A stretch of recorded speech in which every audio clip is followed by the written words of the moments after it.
Bien, buenas tardes. Hoy comenzamos el tercer tomo del libro Teorías de la Plusvalía, que se inicia con un capítulo dedicado a Thomas Lober Malthus. Realmente en este capítulo me he encontrado con elementos que ya hemos visto previamente. Mm, En cualquier caso, bueno, pues este es el capítulo número 20 dedicado a Thomas Lober Malthus, en el cual, de nuevo, pues como ya sabemos, se va a hacer un análisis crítico. Realmente este capítulo, como muchos otros, pues no es un capítulo terminado. De hecho, en la edición que nosotros contamos de Fondo de Cultura Económica, vemos que hay muchos títulos, bueno, más bien subtítulos, que han sido insertados por el editor y que no se encuentran en otras ediciones. Y bueno, todo esto nos da una idea de hasta qué punto estos son más bien unas notas críticas que va cogiendo Marx con respecto a una serie de autores, en este caso, pues Malthus y todo lo que acarrea. Bueno, para quien no lo sepa, Malthus era un eclesiástico del siglo XVIII y el siglo XIX, al cual Marx no tiene ningún aprecio. Considera que intelectualmente es un individuo bastante bajo, eh, que básicamente se dedica al plagio generalmente y que su tarea es la de defender su propia clase, es decir, la clase de los parásitos, en este caso, de los curas. Bien, en todo caso, Malthus y el capítulo en general Malthus comienza aferrándose a un error que comete Ricardo. Ricardo, a la hora de explicar, digamos, su teoría, se encuentra con un problema, y es que con la igualación de las tasas de ganancia, él, digamos, se encuentra con que los productos no se intercambian en principio en relación a lo que él había establecido con respecto a la ley del valor. Entonces, Malthus concluye que, por lo tanto, las mercancías pues, no se intercambian siguiendo la teoría del valor-trabajo que había enunciado Ricardo, y que por el contrario, pues las mercancías se intercambian por más trabajo vivo del que ellas mismas contienen. Esto, como veremos, se formó de una forma más específica, pero lo comentaré más adelante. En todo caso, bueno, pues tenemos que Malthus toma estas incongruencias o estas confusiones de Ricardo y los emplea para defender su propia teoría, echando así por tierra la teoría del valor de Ricardo y saliendo en defensa de la clase de los terratenientes y demás rentistas. Claro, Malthus no está conforme con la teoría que él elabora. Él está en contra de la perspectiva del trabajo impago y de lo que sería la plusvalía en Marx, así como de la igualación de los precios de costo.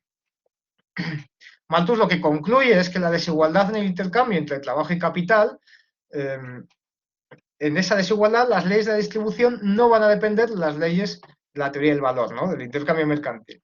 Tenemos también otro elemento importante, y es que Malthus, cuando va a presentar esta concepción suya, eh, toma el caso en el cual se concibe el trabajo y el capital y los capitalistas como, digamos, en principio, los únicos agentes, en el sentido de que el capital intercambia trabajo al trabajo y viceversa.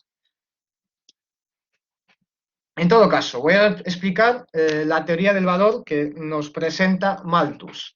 Y es la siguiente. Según él, los costes, es decir, el trabajo contenido, bueno, los costes adelantados, el trabajo vivo, que es el trabajo, que es los salarios, lo que pagas a los trabajadores sería el trabajo vivo en este caso, más el trabajo muerto, el trabajo acumulado, que es la maquinaria, materias primas, etcétera, eso se le suma una ganancia, es decir, los costes avanzados más la ganancia serían igual al precio de coste, que aquí es igual al valor.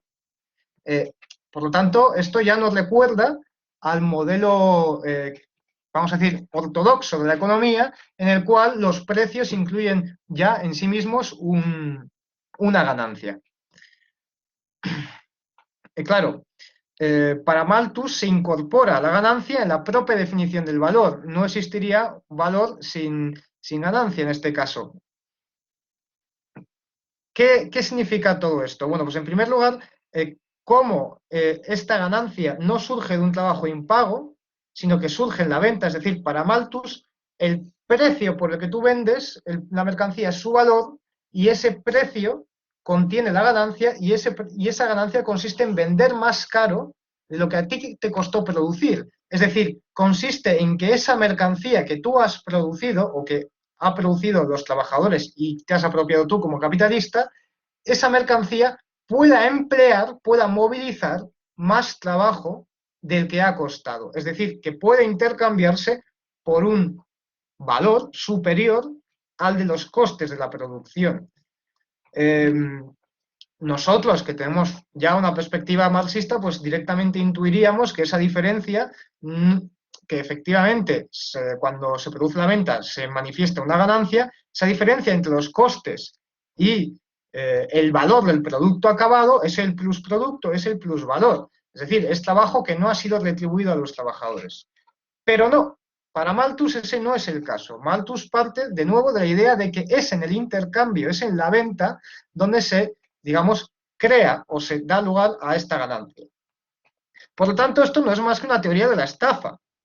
Los capitalistas se estafarían entre sí, estafarían a los obreros y en cierto modo estafarían al resto de clases sociales.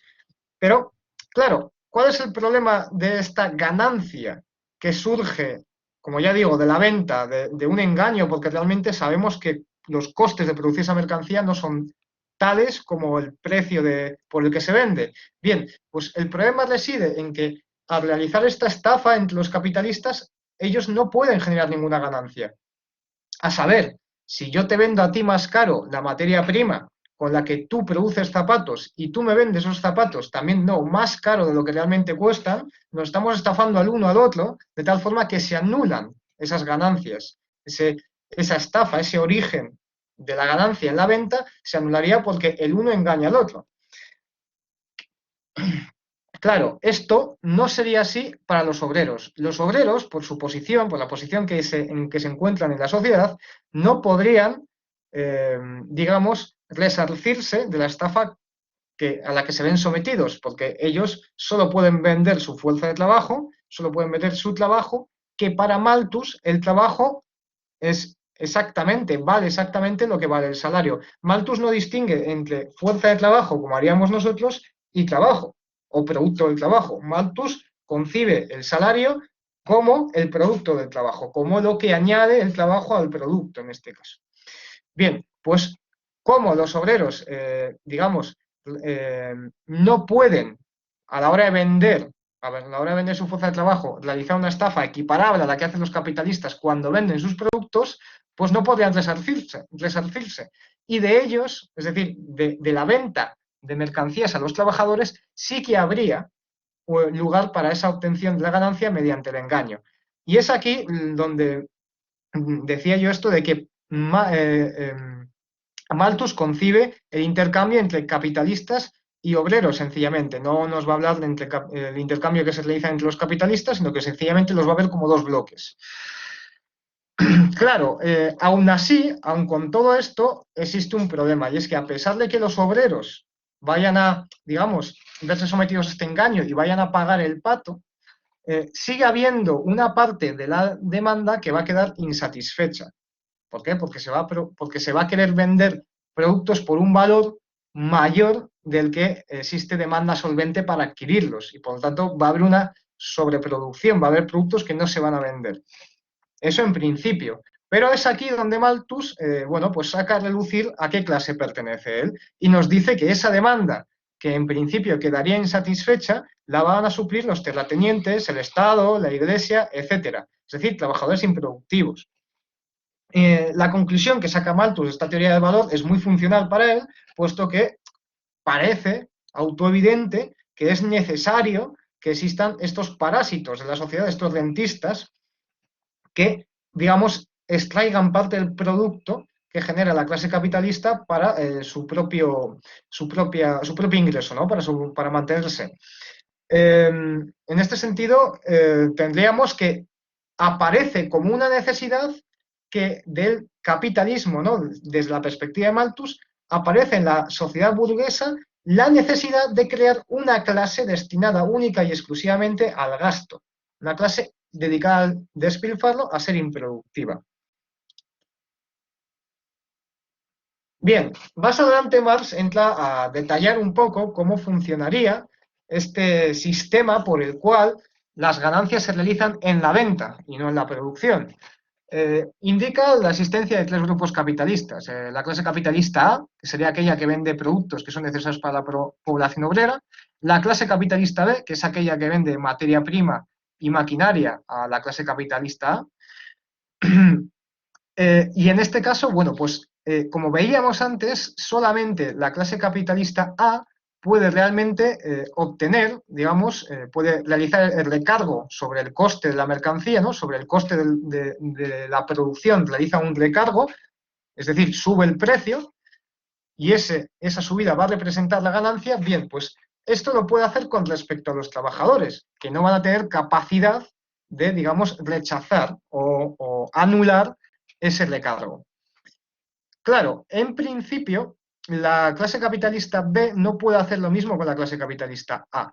Sin embargo, nos dice Marx que, bueno, que estas dos clases van a realmente actuar como una misma clase, puesto que van a llegar a cierto grado de acuerdo, a cierto grado de equilibrio, que podría ser, o podríamos pensar en la igualación de las tasas de ganancia, según el cual diríase que, por ejemplo, el recargo que va a hacer la clase capitalista A sobre los trabajadores va posteriormente dividirlo con el grupo B, con la clase capitalista que vende a otros capitalistas, de forma que si el coste del producto terminado era 200 libras, la clase capitalista A lo va a vender a 220 libras, es decir, según Malthus el valor sería 220 libras, y va a pagar en concepto de capital constante, de maquinaria y materias primas a la clase capitalista B, le va a pagar 110 libras, aún sabiendo, o aún sabiéndolo nosotros,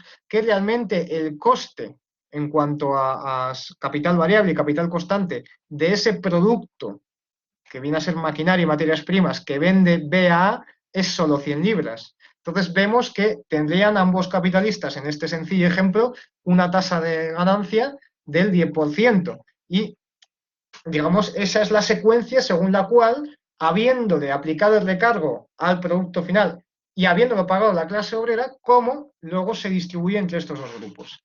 Pero, claro, existe un problema y es que no todos los productos son iguales, existen otras clases. Aparece la clase de capitalistas C, la cual produce capital constante, como la clase capitalista B, pero en este caso produce capital constante para una clase capitalista D, diferente a la A, una clase capitalista D que produce bienes de lujo. Estos bienes de lujo no son consumidos por la clase trabajadora. Es decir, que los grupos capitalistas C y D no tendrían la opción de aplicar el recargo que aplican en el precio de venta de sus productos a los trabajadores. De tal forma que, en este caso, esta especie de teoría del valor que explica la ganancia en la venta no podría realmente explicarla apropiadamente, tal y como se presenta hasta aquí, solamente con la venta para estos dos grupos, puesto que, como veíamos antes, los capitalistas, al estafarse entre sí, en todo caso, lo que hacen es anular, ¿no? Esas supuestas ganancias. Claro, entonces, pues el recargo que se reaplica se aplica solamente sobre las clases trabajadoras, lo cual, en última instancia, no es diferente a decir que hay un trabajo que no es pagado. Si decimos que el valor del producto final es mayor que los costes que que se han tenido en la producción, y sabemos que todos los costes de la producción pueden ser retrotraídos, a trabajo vivo o trabajo muerto, pues lo que se está diciendo es que realmente, si el valor es el valor de venta, la diferencia entre los costes y el valor de venta debe emanar de una diferencia de trabajo no retribuido, de trabajo impago. Por tanto, al final, lo que está diciendo Malthus no es muy diferente a lo que a lo que decía Ricardo. Claro, realmente sí que es diferente a la hora de cómo se formula y realmente a qué conclusiones llega, pues ahí sí que vemos una clara diferencia. Luego, también hay un límite, ¿no?, a los recargos que se puede imponer. tú no puedes, de nuevo, como en la teoría marxista, tú no puedes llevar la explotación hasta tal punto que sea imposible reproducir la fuerza de trabajo a nivel general. Sí que es cierto que puedes matar a trabajar a ciertos elementos a ciertos grupos de la sociedad, literalmente. Es decir, hay trabajos que acaban con tu vida, que arruinan tu vida, o que no permiten construir una familia por el salario que te ofrecen. Pero, lógicamente, esto no es extensible a toda la fuerza de trabajo, a toda la clase trabajadora, porque no podrían reproducirse y el sistema se quedaría sin mano de obra.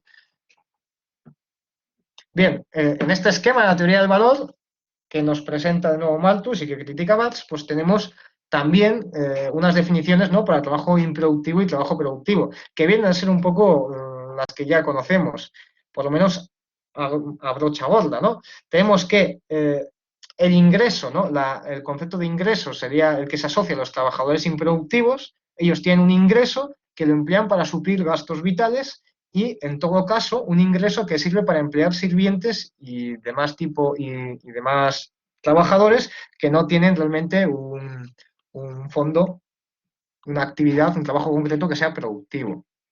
Y luego, por otro lado, estaría el dinero que no se ve como ingreso, sino que se ve como capital.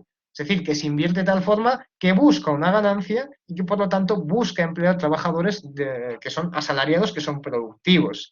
Por lo tanto, pues tenemos que el trabajador asalariado es productivo para el capitalista que lo emplea, pero el trabajador que es trabajador para sí mismo, pues no sería productivo. Por otro lado, tenemos la idea de que el ahorro no es, en los tiempos en que Malthus plantea su teoría, no es atesoramiento, sino que el ahorro es el desvío del ingreso a fines productivos, acumular. Es decir, ahora no se ahorra para tener pues, más oro, por ponerlo en imágenes, en el banco, sino que se ahorra para tener más dinero en movimiento de tal forma que rinda una ganancia, ¿no? Pues para tener dinero empleando trabajadores que puedan producir un producto que yo posteriormente pueda vender por encima de los costes. Esto sería cómo encajaría en la idea de Malthus. Y bueno, señala, esto es curioso, porque es un tanto contradictorio con los escritos previos de Malthus, aquí no estamos hablando de su teoría de población inicial, dice Malthus que, bueno, la demanda de trabajo puede incrementarse más rápidamente que la población. Bueno, esto no deja de ser paradigmático, puesto que este autor lo que nos ha venido a decir previamente ha sido que la población se incrementa más rápido que los recursos para alimentar a esa población y que por lo tanto habría una sobrepoblación y deberían aplicarse medidas de continencia, ¿no?, para evitar este aumento desmedido de la población. Pues aquí, por el contrario, nos presenta la idea de que no es imposible, ni mucho menos, que la demanda de trabajo se incremente más rápidamente que la población.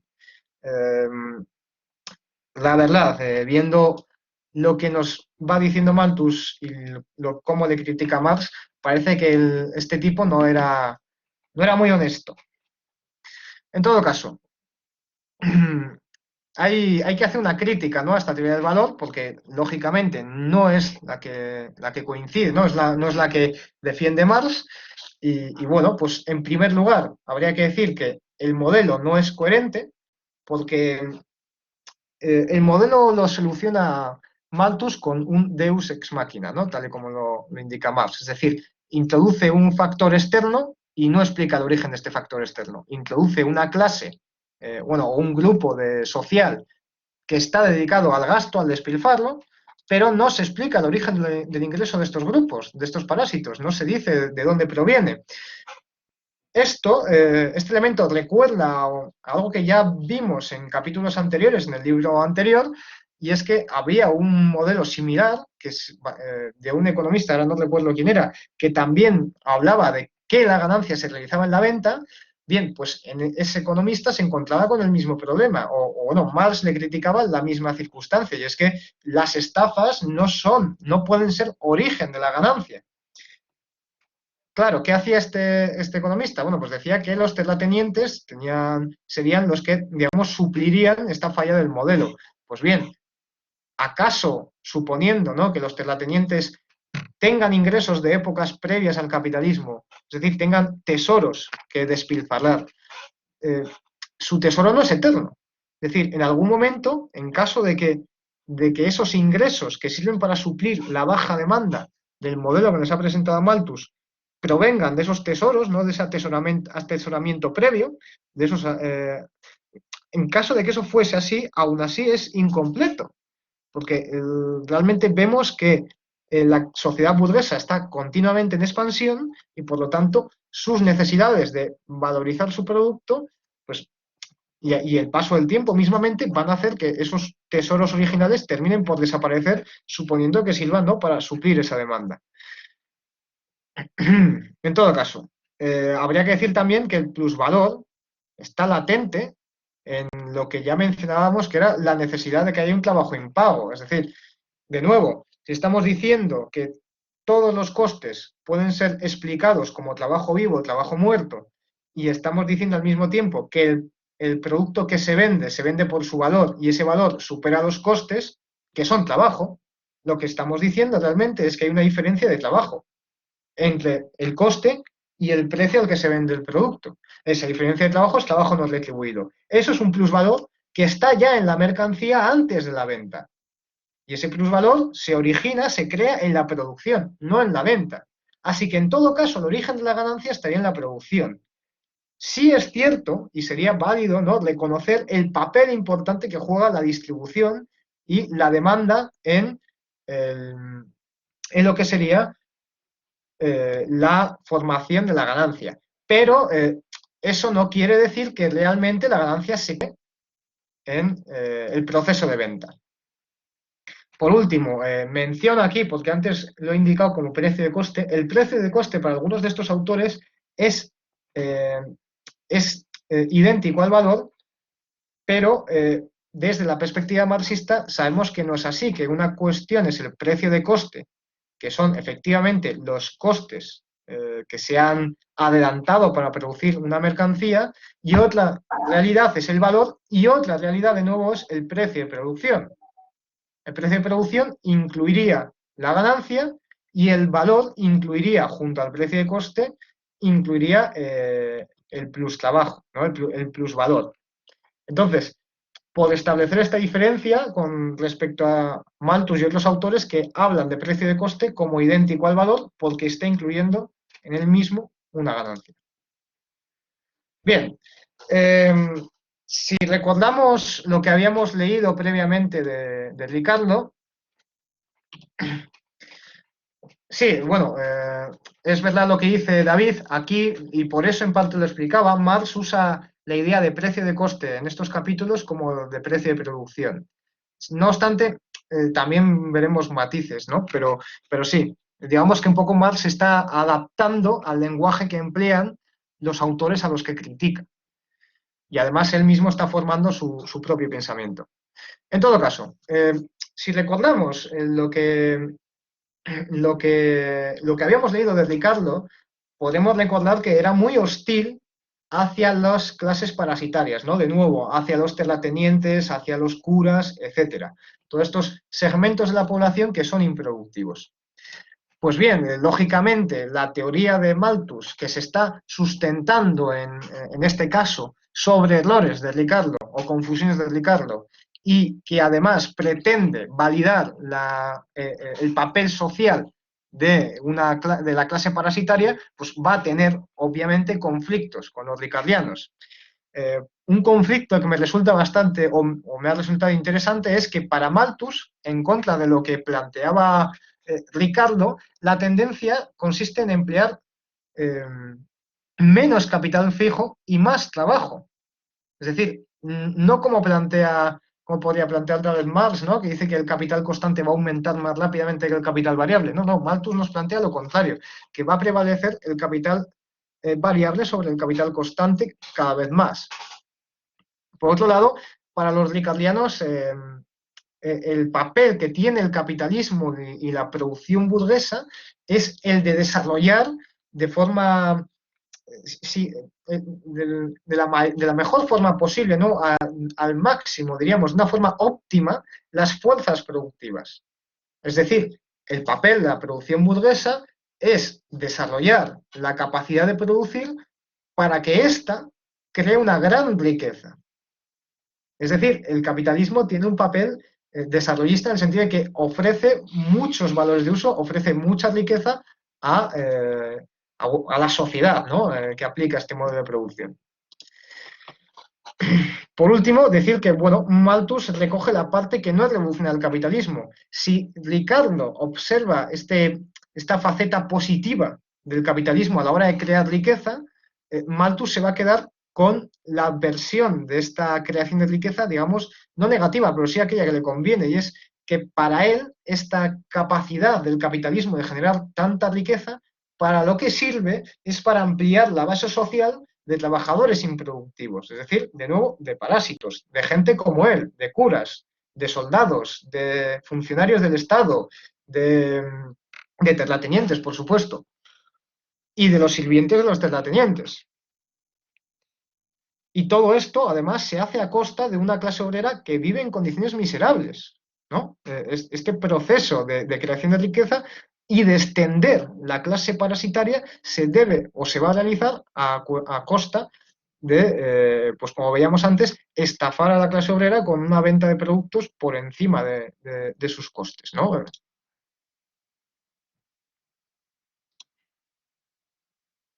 ¿Me oís?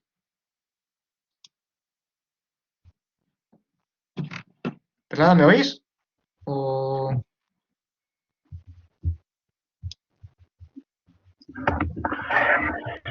Sí, se oye, sí. Vale, vale, que no pasaban las diapositivas y pensaba que tenía un problema. Vale, pues continuamos. Bueno, Malthus recoge ideas de distintos autores. He mencionado a Ricardo, pero también recoge ideas importantes de Smith. Por ejemplo, a la hora de manifestar de hecho, cuando él mismo, digamos, que elabora esa teoría del valor que he explicado anteriormente, él parte de una forma de expresarse que tiene Smith, y es que habla de el valor de una mercancía es cuánto trabajo puede emplear. Es decir, si una mercancía vale 100, eso quiere decir 100 libras, perdón, eso quiere decir que esa mercancía lo que vale es 100 libras de trabajo. Es decir, si yo vendo la mercancía, bueno, efectivamente, si yo vendo la mercancía por 100 libras y puedo emplear a un trabajador por una semana por 10 libras, pues lo que significa es que esa mercancía puede emplear a 10 trabajadores una semana completa. Es decir, Malthus habla en esos términos como lo hace Smith. A la hora de tomar la idea del valor, habla de cuánto trabajo es capaz de emplear. Y esto, en cierto modo, es engañoso. También Smith, y Malthus lo toma de él, asume el trabajo como algo constante, en el sentido de que su valor es constante. Y se siente muy orgulloso de esto, del hecho de decir que el trabajo de todas las personas tiene un valor constante, igual. Entonces, para él, una caída en los salarios se debe a un incremento del valor se debe a un incremento del precio de las mercancías, que no de su valor. Y al revés, un incremento de los salarios se debe a que los precios de las mercancías eh, se han ajustado, ¿no? a ese cambio de los salarios. Esto, por cierto, para un autor que menciona Marx, para Bailey, pues resulta algo, digamos, bueno, Bailey lo critica, y lo critica de forma severa, ¿no? Y mordazmente, y argumenta que, bueno, también el precio de un sombrero puede ser invariable, ya se pague 10 o 20 euros, porque el sombrero es el mismo. La idea de Malthus es que, bueno, el trabajo, da igual si se paga por 8 horas de trabajo por 10 euros o por 20 euros, para Malthus ese trabajo sigue siendo el mismo y lo único que está variando son los precios de las mercancías que se ajustan al valor del trabajo, que sería una constante. Bien, pues es que este absurdo realmente se puede aplicar con cualquier mercancía. Entonces, en ese sentido, no sería una explicación suficiente. Claro, es que Malthus cae en una tautología según la cual, para él, el trabajo, el valor del trabajo, es idéntico al salario. Es decir, el valor de cambio del trabajo sería igual al salario. No, no, esto es un error. El salario es el valor de cambio. Y otra cosa es, y esto es de nuevo algo que no distingue Malthus, Otra cuestión es cuál es la diferencia entre el valor de cambio de la fuerza de trabajo y el valor de cambio del fruto del trabajo, ¿no? Del producto del trabajo. Pero bueno. Y bueno, pues por último también, ¿no? Malthus nos habla de que una subida de los salarios pues reducirá el valor del dinero y provocará inflación, un incremento de precios. Pues de nuevo, las implicaciones de concebir el trabajo como un factor cuyo valor no va a variar. De nuevo, bueno, pues Malthus recurre a otro autor. Malthus no es muy original, por no decir que es básicamente no es nada original y cuando lo es, en palabras de Marx, es deplorable. Así que, pues Malthus lo que va a hacer es coger a un autor que sí era original y que sí que aportaba ideas como Sismondi y va a coger sus ideas y las va a lanzar contra los ricardianos y contra Ricardo, que son sus enemigos de clase, por cierto, porque recordemos que en estos años, en los años 20, que es cuando en este caso se publica el plagio de Malthus, que plagia a Smith y a Sismondi, cuando se publica su libro, lo que estamos viendo es un conflicto importante entre la clase burguesa y los terratenientes. Y lógicamente, junto a los terratenientes hay otros grupos sociales que están asociados a esa vida de rentistas, entre ellos el clero al que pertenece Malthus. Así que Malthus no tiene ningún tipo de reparo en coger las ideas de Sismondi y utilizarlas contra Ricardo. Así que recoge la idea de que la demanda es muy relevante y que una correcta distribución, es decir, una forma adecuada de suplir esa demanda, es también un factor de creación de riqueza. Pone mucho acento, de nuevo, en la venta. Vemos cómo Ricardo va a diferenciar entre riqueza y valor. Para Ricardo, la riqueza son los valores de uso, mercancías. Si tenemos, por ejemplo, más toneladas de trigo, tenemos más riqueza. Aunque su precio haya disminuido, aunque su valor haya caído por la mitad, la riqueza es mayor. Claro, ¿qué sería entonces el valor? Que es distinto de esta riqueza. Bueno, pues el valor es el trabajo incorporado a las mercancías. El valor de cambio sería trabajo asalariado en este caso. Entonces tenemos, obviamente, que es muy diferente la concepción de riqueza por un lado y de valor por otro. El problema que tiene Ricardo es que, si bien acierta, ¿no? y reconoce que la finalidad de la producción capitalista no es suplir necesidades como tal, no es crear riqueza como tal, sino crear valor, es decir, el objetivo del capitalista es obtener una ganancia y obtenerla mediante la creación de valor de cambio, con independencia de qué tipo de riqueza produzca, comete el error, o bueno, no tiene en cuenta, le falta perspectiva, en tanto que entiende ese valor de cambio como una forma meramente formal, ¿no? Como algo que no tiene una serie de implicaciones posteriores en la producción capitalista. Y es que si las tiene, lógicamente, el hecho de que domine el valor de cambio en la lógica de producción capitalista, pues va a tener unas implicaciones muy importantes. Algunas de ellas son las que no es capaz de resolver y que dan lugar o le sirven a Malthus para atacar a Ricardo.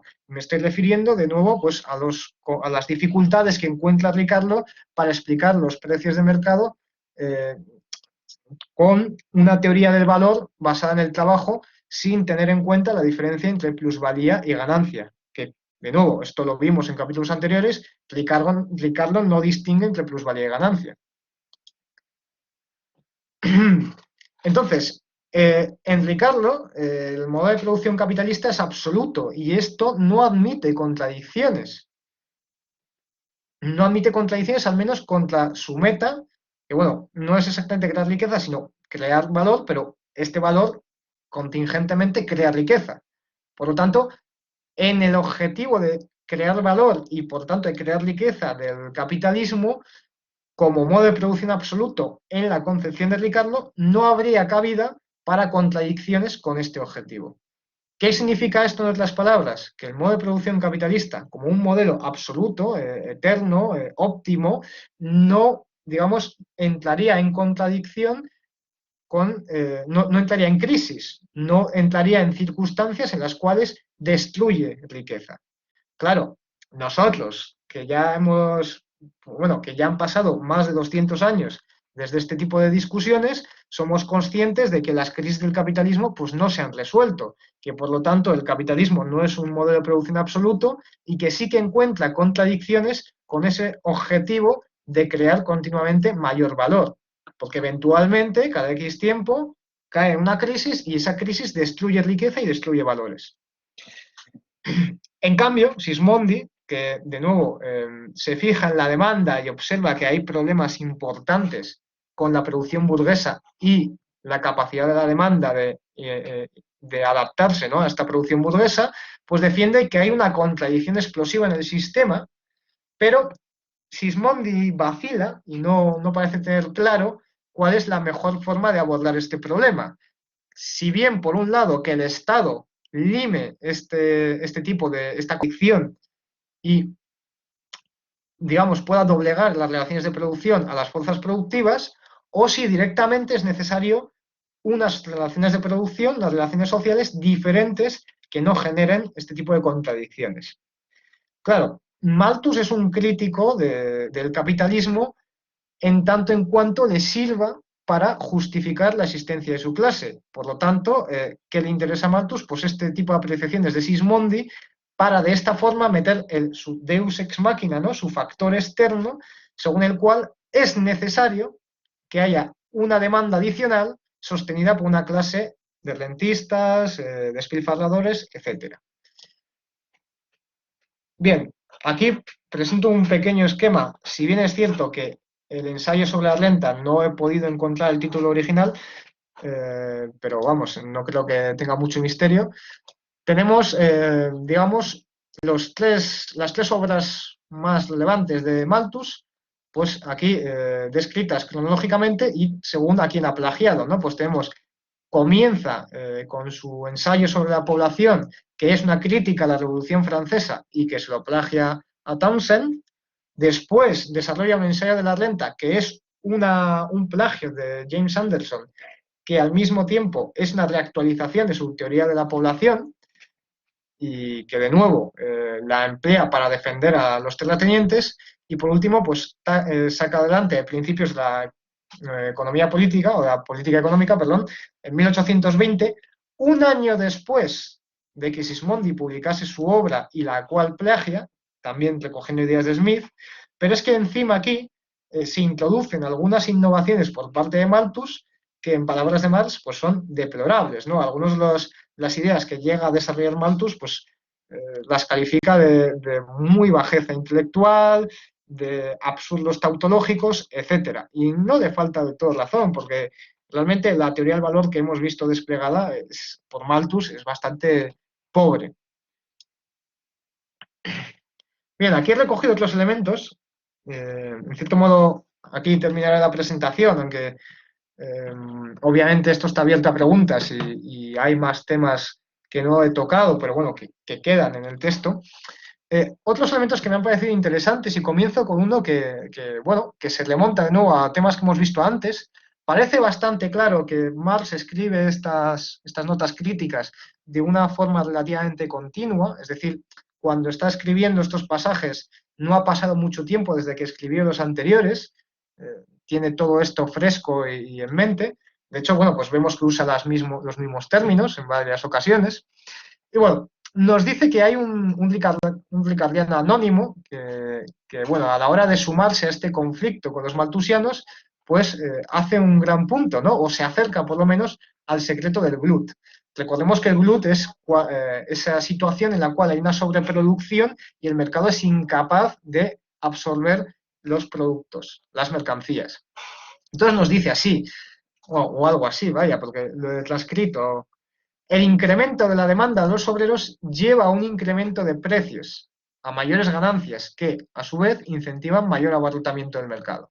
Es decir, al aumentar la demanda con respecto a la oferta, subirán los precios, porque en un primer momento, bueno, pues la oferta no está satisfaciendo completamente esa demanda, o por lo menos puede satisfacerla en mayor medida.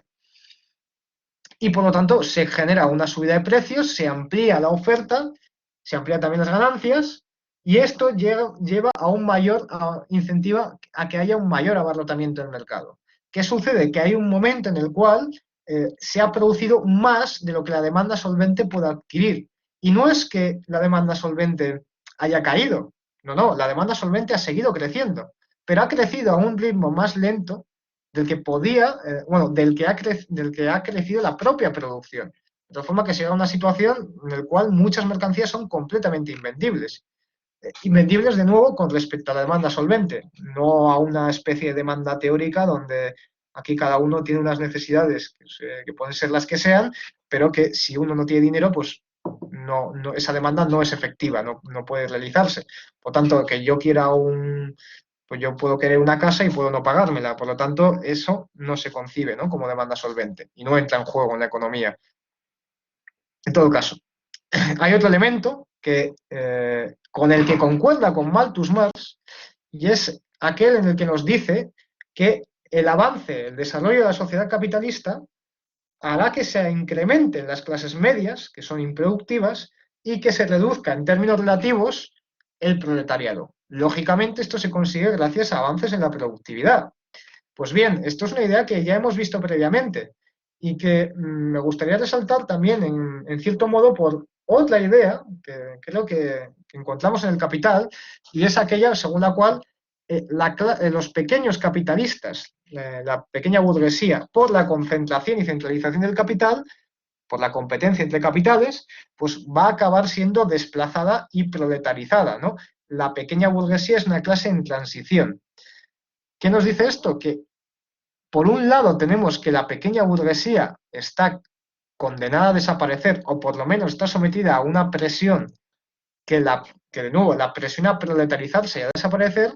Así que tenemos por un lado esta idea de cómo capitalistas pasan a ser obreros, engrosando al proletariado, es decir, que se reduce la clase capitalista y se incrementa la clase proletaria, pero al mismo tiempo se nos presenta esta idea de que la productividad va a permitir que se desarrollen más trabajos improductivos o más clases improductivas.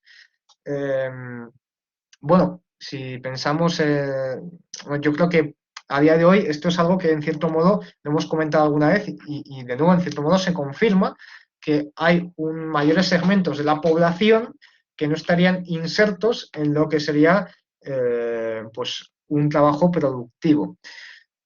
Bueno, pues podemos pensar en funcionarios del Estado o todo tipo de actividades que no son de un carácter capitalista o que no añaden directamente valor a la mercancía, ¿no? Cabría ahí el debate de la publicidad y otro tipo de ramas que no está del todo claro.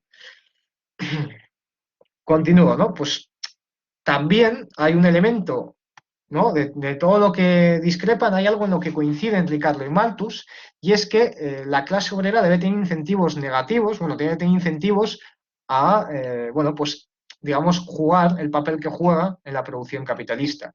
En el caso de Malthus, el papel que juega es que es estafada esta clase obrera en la venta, y en el caso de Ricardo es que esta clase obrera está entregando un trabajo impago, ¿no? Que sería lo mismo que sucede con Marx. Pues estos autores lo justifican. Lógicamente, Malthus lo justifica poniendo el acento en que debe satisfacerse, ¿no? Un capital abstracto, debe satisfacerse a los curas, debe satisfacerse a ley, debe satisfacerse al Estado, etcétera, mientras que Ricardo pone el acento en que, gracias a este, digamos, sacrificio, a la miseria que sufre la clase trabajadora, que puede lograrse los incrementos de riqueza que se ha logrado a través del capitalismo. Marx dirá una cosa, y es que los argumentos que escriben los ricardianos contra la argumentación de Malthus, según la cual parte del producto que se apropian los capitalistas debe ir a sustentar el despilfarro de las clases parasitarias, pues nos dice Marx que los mismos argumentos que utilizan los ricardianos contra los terratenientes bien podrían ser empleados en defensa de la clase obrera y en contra de los propios capitalistas. Y por último, una idea que aparece ya más en el último apartado del capítulo, y es aquella según la cual la división del trabajo influye en la extensión del mercado, o al revés, la extensión del mercado influye en la división del trabajo. Es decir, un elemento que no contempla Sismondi y que es importante es que la propia distribución forma parte del proceso de producción capitalista. Es decir, la distribución del proceso de producción capitalista está sesgada por el proceso de producción capitalista. Es una distribución capitalista y no de otra clase. En ese sentido, recordemos, ¿no?, que el modelo de producción del capitalista no es solo producción. Es producción, distribución y consumo, ¿no? E incluye distintas esferas que abarcan a toda la sociedad. Bien, pues en este caso es importante, ¿no?, puntualizar o reseñar que el lado de la oferta, el lado de la producción, se desarrolla conjuntamente al de la demanda. En cierto modo, no lo hacen de una forma perfecta y mecánica, pero sí evolucionan de forma orgánica, dando lugar a oportunidades, en tanto que no se desarrolla, pues si se desarrolla, digamos, la demanda, pueden aumentar los precios, y al aumentar los precios puede incentivarse a invertir más, a aumentar la producción, etcétera, creando además pues condiciones en las que la productividad mejore, por ejemplo, a través de la división del trabajo. Entonces vemos cómo es un elemento recíproco. También la mejora en la productividad puede reducir precios, aumentando así la extensión del mercado, aumentando la demanda solvente. Entonces vemos que esta es una relación dialéctica. Y hasta aquí la síntesis que he hecho de este capítulo. Si tenéis alguna duda, por favor, bueno, podéis levantar la mano y comentarlo. No sé si los que estáis como participantes podéis hacerlo, pero os voy a poner como presentadores, por si queréis comentar algo. Y bueno, si hay algo que creáis que haya quedado en el tintero o que no haya quedado claro, pues, o que queráis sacar a debate, pues sacadlo ahora y lo desarrolláis. Bueno, yo quería hacer un comentario, y es que, aunque habiendo leído pues El Capital y otros textos, los comentarios que hace aquí Marx a Malthus pues nos sobrarían para entender la teoría marxista. Sin embargo, yo creo que desde el punto de vista de la historia del pensamiento es muy interesante, porque Malthus, que no defiende los intereses de la burguesía, sino los de los terratenientes, como muy bien ha dicho Víctor, y que es considerado un autor bastante mediocre por parte de Marx. Sin embargo, mantiene una cierta vinculación, porque vive en el mundo de Ricardo de las primeras décadas del siglo XIX, con la teoría del valor-trabajo, aunque como nos ha demostrado Marx, pues no la entiende bien y la malinterpreta, pero al mismo tiempo Malthus aporta, junto con otros autores que no cita aquí Marx, pero en ese momento aporta alguna perspectiva de lo que hoy es la teoría económica dominante. Por ejemplo, hay un párrafo en la página 16, donde dice que, en una cita de Ricardo, los costos originarios están determinados siempre por el grado en el que el sacrificio, por el sacrificio que hace el comprador. Bueno, esa idea del sacrificio vuelve a aparecer también de nuevo en la página, vamos a ver si lo encuentro, en la página 23, otra cita de Malthus, al principio del apartado 7, según la edición de Ediciones Progresos del Fondo de Cultura Económica: la estimación de una mercancía basada en lo que le cuesta al comprador o en el sacrificio que tiene que hacer para obtenerla. Esta idea del sacrificio, del coste de oportunidad, del sacrificio en el consumo, es el fundamento ideológico de la teoría económica que se vende hoy en día. Es decir, que no es con la revolución marginalista de finales del siglo XIX, sino también con autores de la época ricardiana más esplendorosa, donde aparece esta concepción apologética. Y curiosamente, Malthus es un apologista que no es defensor de la burguesía, es defensor de la clase de los terratenientes, lo cual nos sirve también para medir que Malthus se le pueda considerar, en este sentido, un adelantado de la teoría económica moderna, entre comillas la de moderna, cuando no es un defensor de la burguesía, nos permite también calibrar el grado de decadencia al que ha llegado la teoría económica, que se apoya para defender el orden burgués, el orden capitalista, la sociedad de la propiedad privada, de los medios de producción, en autores bueno, que son contrarios a los intereses de la propia burguesía. También hay otra cita todavía más evidente de uno de los discípulos de Malthus, en la sección bastante más adelante, donde este señor, dice Marx, bueno, aquí ve la interpretación de la obra de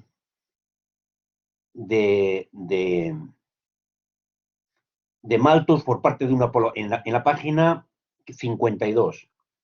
Los principios malthusianos expuestos en la obra anónima Outlines of Political Economy, que ya nos dice la editorial que ese autor anónimo es John Cazenove, que también se lo he citado antes.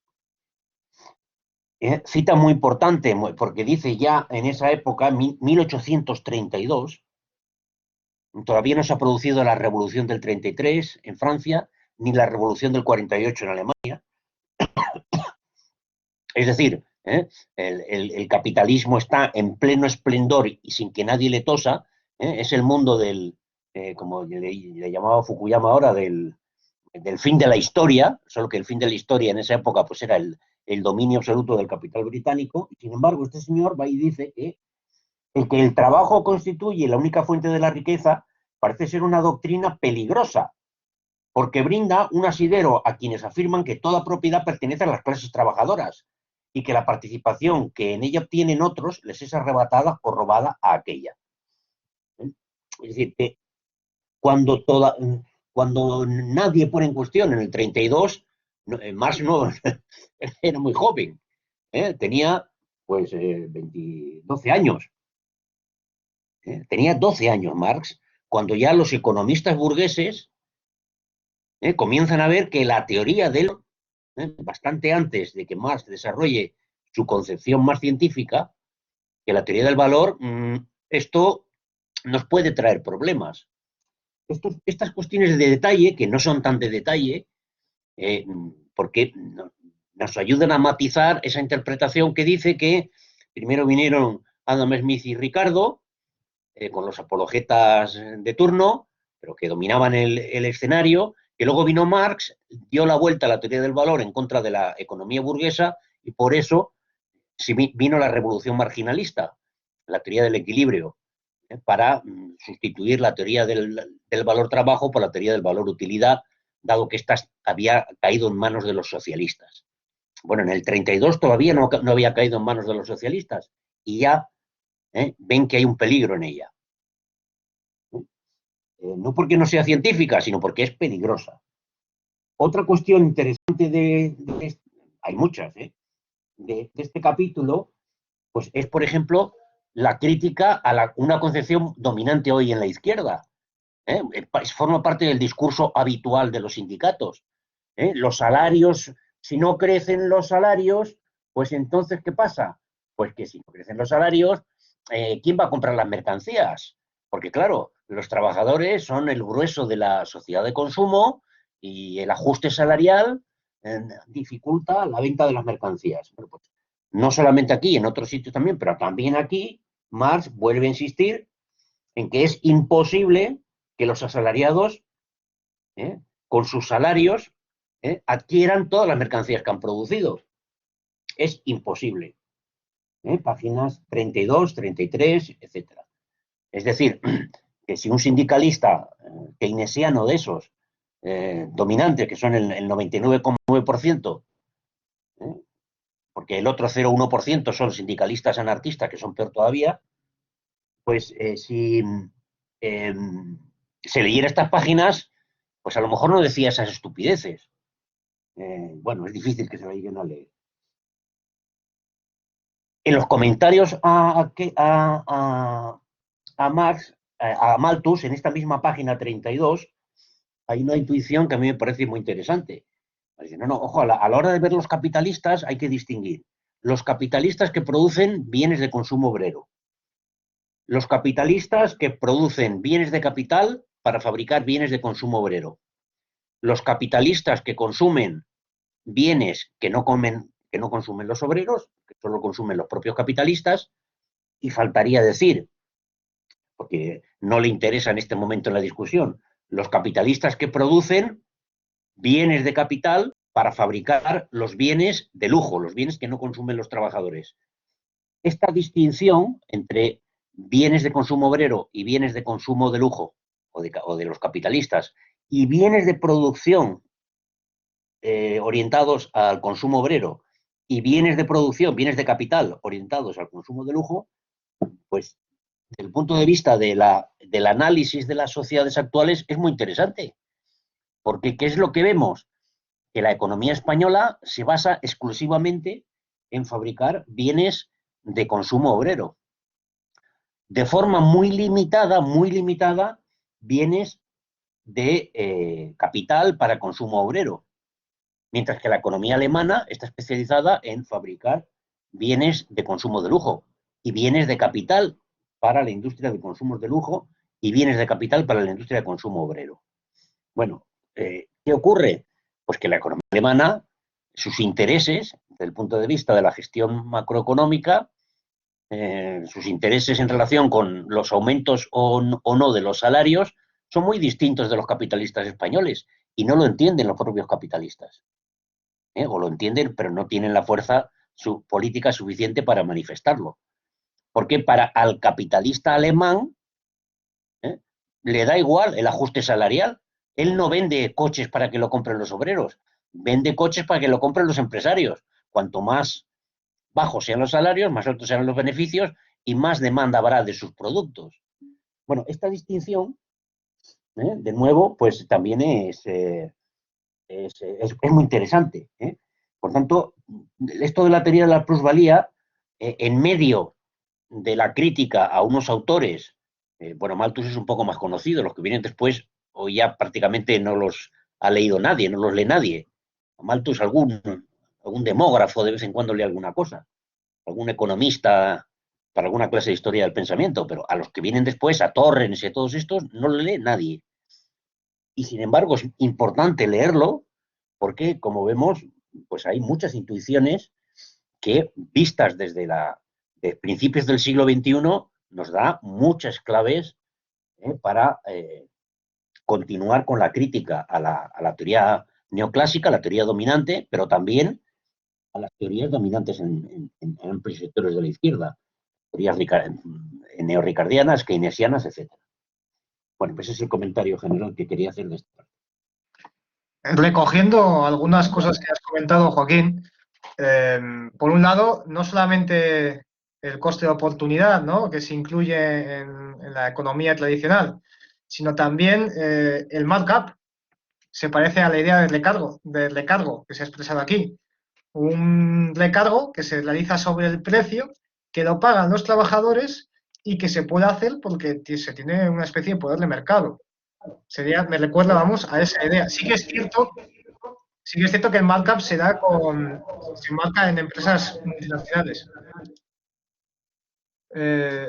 Sí. Joaquín, no sé, micro, si puedes quitarlo un momento.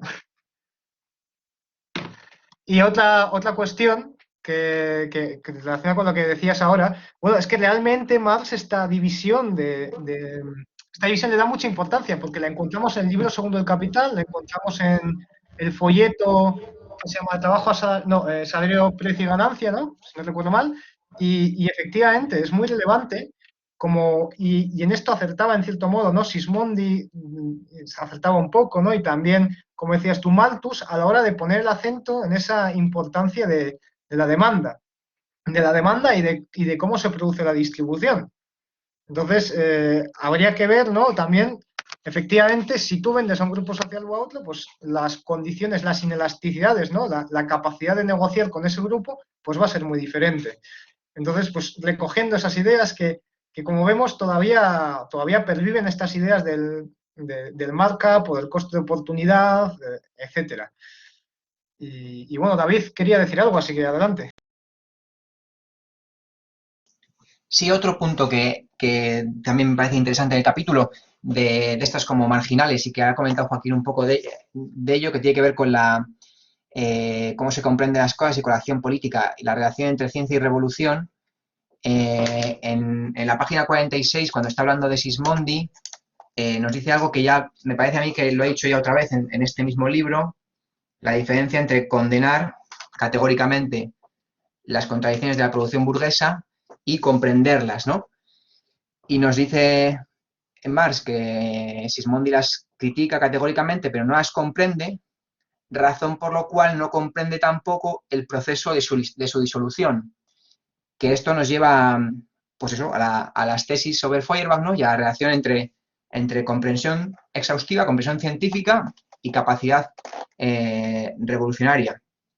Y que me parece también muy interesante que hay otra manifestación de esto en el capítulo, porque ahora vamos a ver.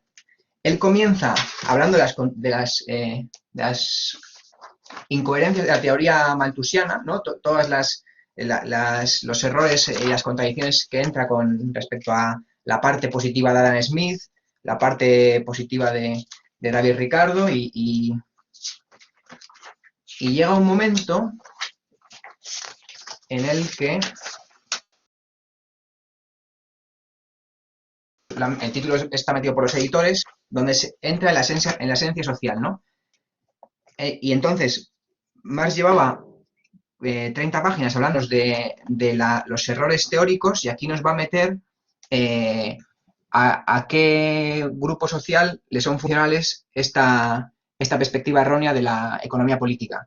Pero hay una clara diferencia entre una concepción teórica errónea, una concepción que no está exponiendo correctamente el movimiento del modo de producción capitalista, que no es capaz de captar teóricamente ese movimiento real, y después, una vez resuelto eso, podemos ver, aquí le han llamado los editores esencia social, ¿no?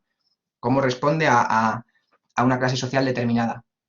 Y la tarea de Marx consiste en hacer en exponer científicamente, correcta y coherentemente el modo de producción capitalista, justo para superar el problema de Sismondi, que era no quedarse en la condena, sino llegar a la comprensión y que la comprensión sea la herramienta para la disolución, ¿no? Entonces, bueno, pues aquí interesante lo de siempre, que la ideología burguesa nos pretende plantear una contradicción entre ciencia y revolución, y en el marxismo vemos que la ciencia está al servicio de la transformación social, ¿no?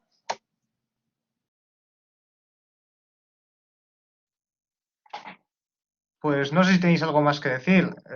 Bueno, sí, Joaquín quiere comentar algo. Nada, adelante.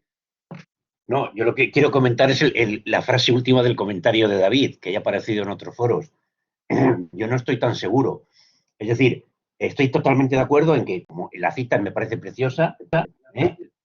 Condenar no es comprender. Y comprender significa entender el proceso social como un proceso de disolución de lo viejo, de generación de lo nuevo. Pues esa misma idea está en Marx, está en Gramsci y demás. Pero no creo que ese proceso de comprensión requiera necesariamente la participación activa en el proceso revolucionario. Es decir, que puede haber marxistas académicos, que no sean como Fineschi, por cierto. Puede haber un marxismo académico que aporta una comprensión profunda o relativamente profunda de alguna dimensión de un proceso social, sin que quien hace ese análisis pues participe directamente del proceso de transformación social. De hecho, en relación con lo que acabas de Es decir, decir, es la cuestión de la autonomía del pensamiento científico en relación con el sujeto pensante. Pero bueno, eso nos llevaría a otro debate. que, de hecho, en relación a lo que comentas, Joaquín, hubo varios años que Stalin los pasa en Siberia sin hacer nada, sin escribir nada. Hay varios años que Lenin también los pasa o sea, Lenin pasa bastante tiempo en Suiza y no está haciendo nada político, absolutamente nada, está en el exilio, hay un momento en el cual no hay líderes bolcheviques en Rusia porque el único líder bolchevique que había en Rusia era un agente zarista de la Ojrana. Entonces, hay momentos en los cuales Lenin no está actuando como un revolucionario práctico y, sin embargo, son momentos de debate, son momentos en los cuales está polemizando con compañeros de partido entonces y está sacando textos. Entonces, obviamente, la actividad práctica, pues claro, juega un papel y es necesaria, ¿no?, para contrastar, etcétera, y para recibir un feedback que nos dé de nuevo bases para seguir elaborando la teoría. Pero no parece que la tarea, digamos, como podríamos decir, únicamente teórica, por sí misma sea negativa, ¿no? O no pueda aportar nada.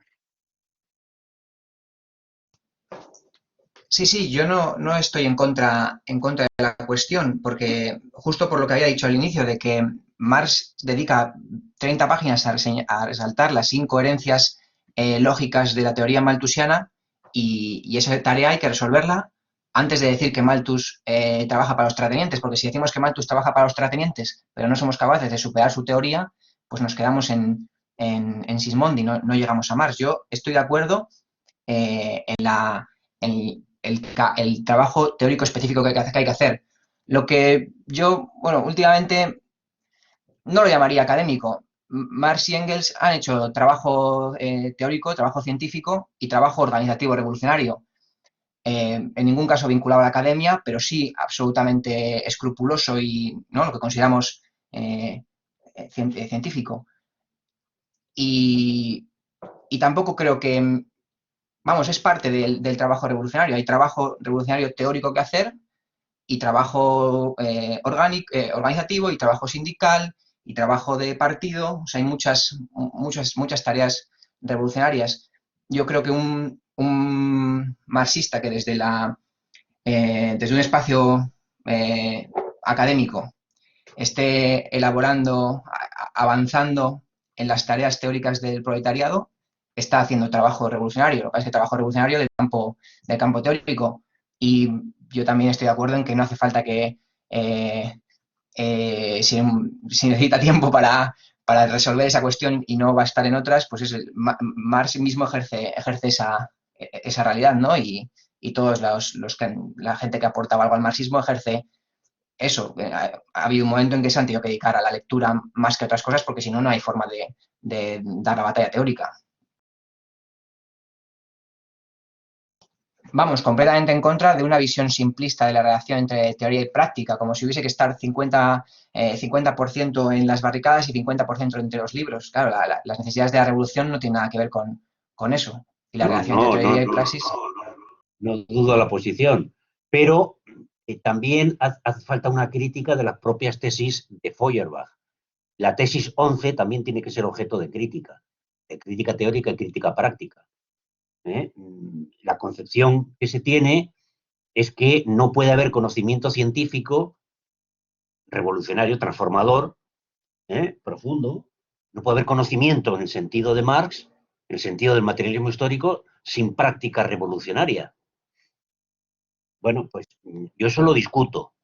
La inversa no. Es decir, no puede haber práctica revolucionaria sin un conocimiento científico de la realidad. Eso es de cajón, porque si no estás luchando contra molinos de viento, aunque no te lo creas. Pero lo otro, ¿eh? Que no puede haber una práctica científica revolucionaria sin práctica política, pues yo creo que sí puede haberlo. Y de hecho, bueno, pues tenemos un montón de gente, autores por ahí. Son pocos los que combinan esa práctica permanente como Lenin o Lukács, por hablar solo de algunos del siglo XX y no referirnos siempre a los padres fundadores. La mayoría no tiene esa peculiaridad. Sí, bueno, y los mismos padres fundadores pasan por etapas muy, muy específicas, ¿no? sea, la etapa de la Liga de los Comunistas, luego un gran parón organizativo hasta la Primera Internacional, luego otro parón posterior, etcétera, etcétera, ¿no? Bueno, nos estamos desviando. Eh, Pues yo creo que ya hay que apagar el negocio. Tenía un detalle teórico más que de economía política vinculado a la cuestión de la crisis. Dame un segundo que encuentro la página. Es sobre la forma y el contenido de...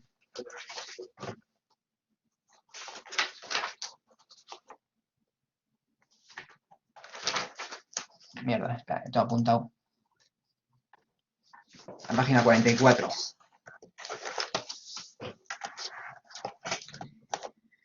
En la página 44, lo que aquí dice Ricardo es, en otras palabras, lo siguiente: la riqueza está formada solamente por valores de uso.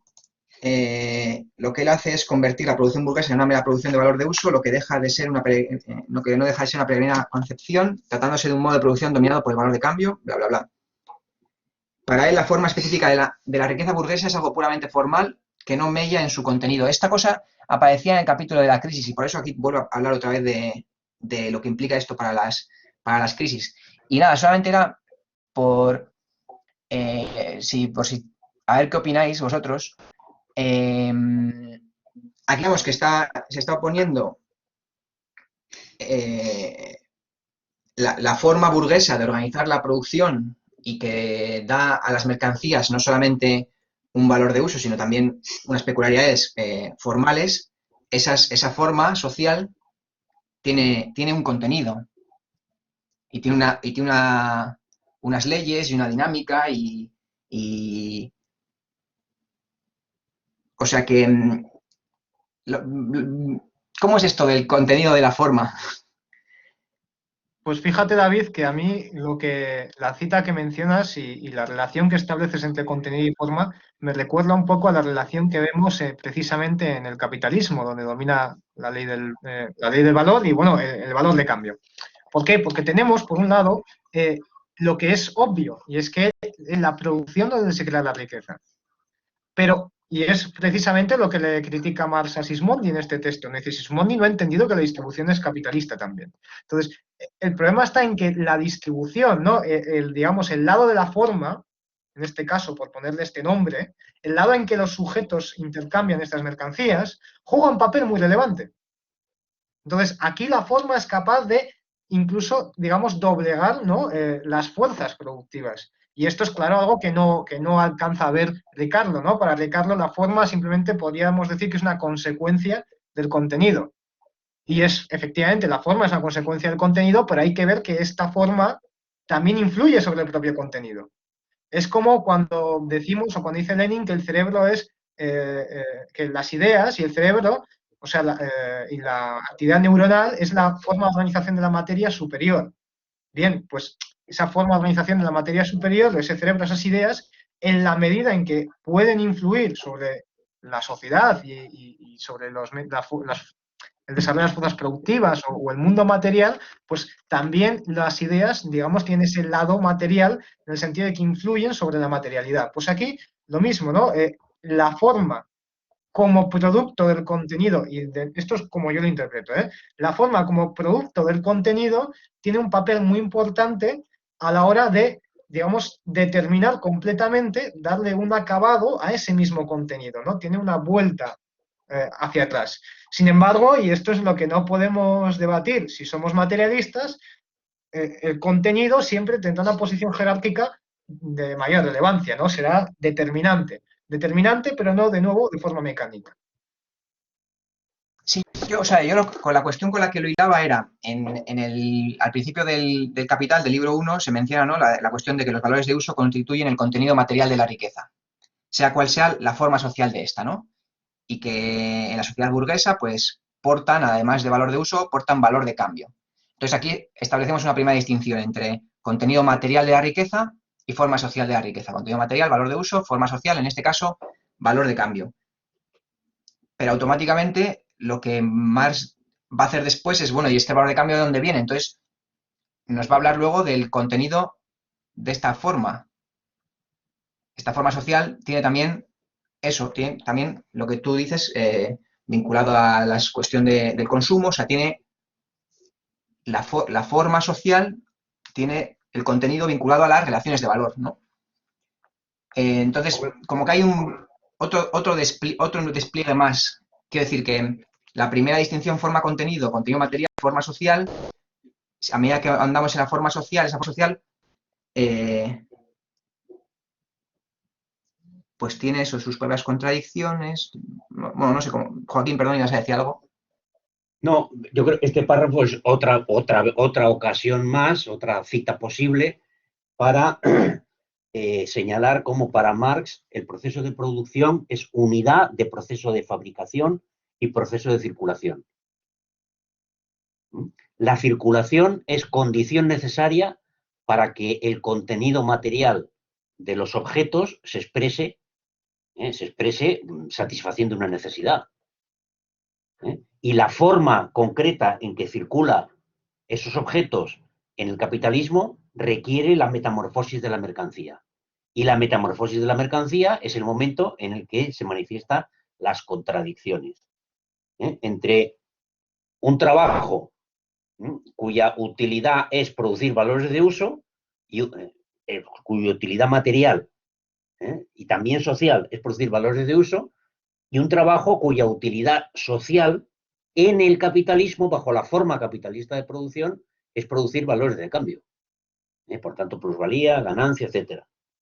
El tema de la unidad del proceso de producción como proceso de fabricación y proceso de circulación es importante, bueno, ahora menos, pero durante mucho tiempo hubo un gran debate sobre si las crisis se expresan en la producción o se expresan en la circulación.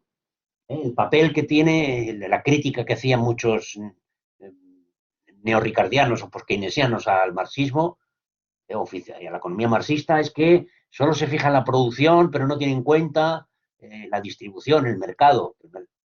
Para nada. O sea, es una interpretación errónea. Y una vez más, aquí también Marx lo certifica. El proceso de producción es proceso de producción a la vez de valores de uso y valores de cambio. Y esa es la contradicción de fondo del sistema. Porque la forma natural, la forma material, que es la producción de valores de uso, está mediada, condicionada, determinada por la forma social de que es la producción de valores de cambio. Por el proceso de producción social de los valores de cambio. Pero los valores de cambio también se producen en el proceso de fabricación, en la unidad del proceso de fabricación y de circulación. David, tú recordarás, porque te has leído Capital varias veces, que para que aparezca el capitalismo tienen que darse una serie de desarrollos económicos, incluso una fase intermedia, ¿no? Entonces, en ese sentido, los desarrollos intermedios de las fuerzas productivas, que son al final desarrollo de unos valores de uso concretos, es decir, de valores de uso y relaciones sociales, pero también, en cierto modo, de unos formatos de producir, de un desarrollo de las fuerzas productivas que te da lugar a que pueda aparecer una forma de relacionarse específica. Pero claro, en la medida en que esa forma de relacionarse específica cobra fuerza, no solamente se desarrolla lo que conocemos como el capitalismo, sino que las propias crisis, ¿no? Esas contradicciones del capitalismo se van acentuando. Entonces, digamos que tenemos un poco también el proceso histórico de aparición del capitalismo, esa idea de forma y contenido, ¿no? El contenido son los valores de uso, es ese desarrollo de la tecnología y de las formas de reproducir la vida. Y eso asienta las bases para nuevas formas de relaciones sociales, para nuevas formas, literalmente formas. Y esas formas son muy relevantes. Me vais a perdonar, puesto que acabo de recordar que me he dejado de señalar un punto que ahora no recuerdo dónde se ubica, porque no es... Pero hay un momento en el que Marx habla de que él va a desarrollar tiene que desarrollar todavía el capitalismo en su forma real, dice, si no recuerdo mal, y que ahí hablará de la competencia y el crédito. Entiendo que ahí estaba pensando en el libro tercero del Capital. Voy a ver si encuentro en qué parte del capítulo habla, pero me llamó la atención, ¿no? Pues por un lado, porque ya nos muestra todo el plan y el esquema que tiene en la cabeza, pero también por el hecho de cómo se expresa, ¿no? Que dice, ya hablaré del movimiento real del capitalismo más adelante. No sé si vosotros os suena haberlo leído. Sí, pero no tengo subrayado. Yo lo tengo subrayado, pero no lo apunté. Bueno, Yo solo tengo al deciros que principio, primeras páginas. Solo deciros que con lo que habéis ido comentando ya me he ido aclarando la cuestión, ¿eh? Desde el mero hecho de que el valor de cambio, del trabajo asalariado, por ejemplo, la- la rea- eh, el capital variable, por ejemplo, es una dimensión formal, pero tiene que producir unos valores de uso específicos que son para el consumo de un sector determinado, pues ahí y que tiene que seguir un ciclo de valorización, pues ahí aspectos que son formales van estrechamente ligados a cuestiones de riqueza material. Lo mismo que pasa con el consumo de lujo o con los valores de uso del capital constante, en fin. Y Joaquín, mientras busca Víctor, yo me he quedado con una duda de lo que has dicho sobre el proceso de fabricación, proceso de circulación y todo ello como unidad, proceso de producción. ¿Por qué llamarlo proceso de producción? O sea, ¿o te refieres en general al modo de producción capitalista? Yo entiendo la cuestión que dices y que está aquí reflejada claramente en la página 45, la contradicción fundamental, en la cual no cabe achacarle al marxismo que solo toma en cuenta una cosa o la otra, porque lo que toma en cuenta es justo la contradicción. Es decir, que una cosa no entra en contradicción con la otra cuando constituye una unidad. La productividad y el incremento de la riqueza, es decir, las cuestiones vinculadas a la producción, entran en contradicción con el consumo. Pero ¿por qué dices fabricación y circulación, todo ello es producción? Cuando, por ejemplo, sabemos, pues la cuestión está. Porque el proceso de Perdón. producción lo que produce esencialmente es capital.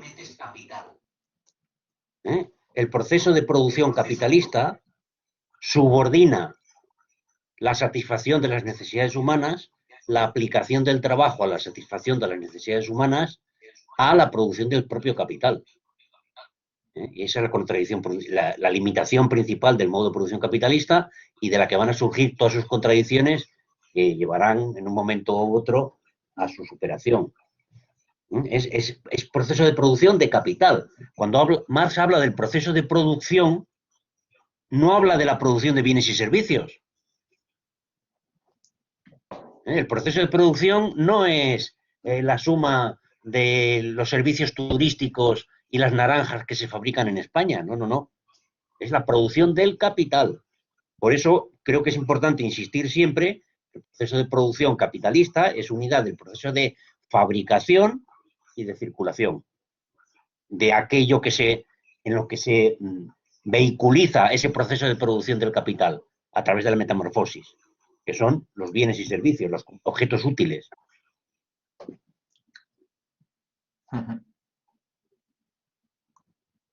Mira, he encontrado la cita en inglés, pero bueno, la he puesto en el chat y ahora te la busco en castellano, pero dice algo así como, excluyo a Sismondi de mi observación histórica, o sea, excluyo a Sismondi aquí de mi observación histórica porque la crítica a sus visiones, no a sus teorías, pertenece a una parte de mi trabajo, la cual trata el movimiento real del capital, competición y crédito, el cual solo puedo, digamos, desarrollar o solo puedo abordar después de haber terminado este libro. Lo cual, por cierto, a mí me generó cierto conflicto que emplee la palabra real, porque tal y como yo entiendo la metodología del capital, por ejemplo, lo real no es el precio sería el precio de producción o el valor, no el precio de venta. El precio de venta es fenomenológico, es una expresión concreta de lo que subyace, siendo lo que subyace lo real y no la fenomenología. Lógicamente, si a mí me tiréis 5 piedras y una me da en la cabeza, pues lo real, el golpe es completamente cierto, o sea, es completamente real. Otra cosa es que de media, pues la piedra haya hecho una parábola concreta. No sé si me estoy explicando con esta metáfora. Entonces, sí entiendo por qué habla de movimiento real, pero me generaba esa suspicacia. No sé si estáis de acuerdo. Es que yo creo que hay una diferencia entre lo real y lo material.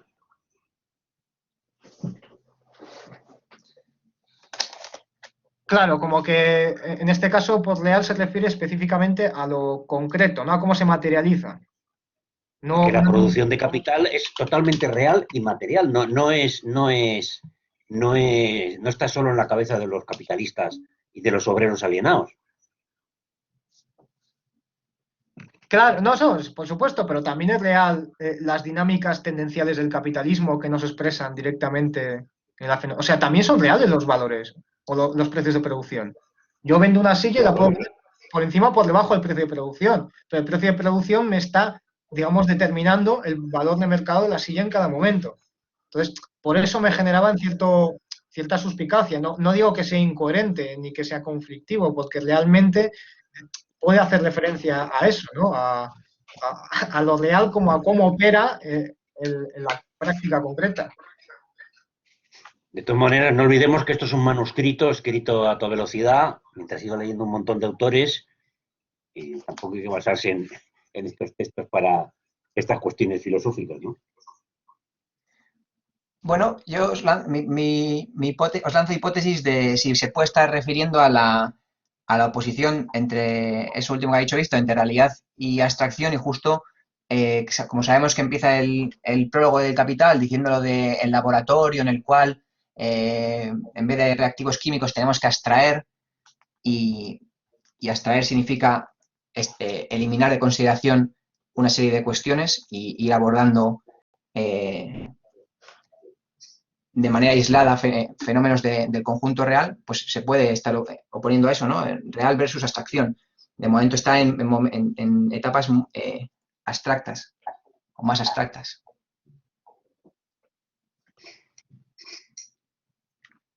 Bueno, Yo me quedo con que es un terminamos manuscrito. ya.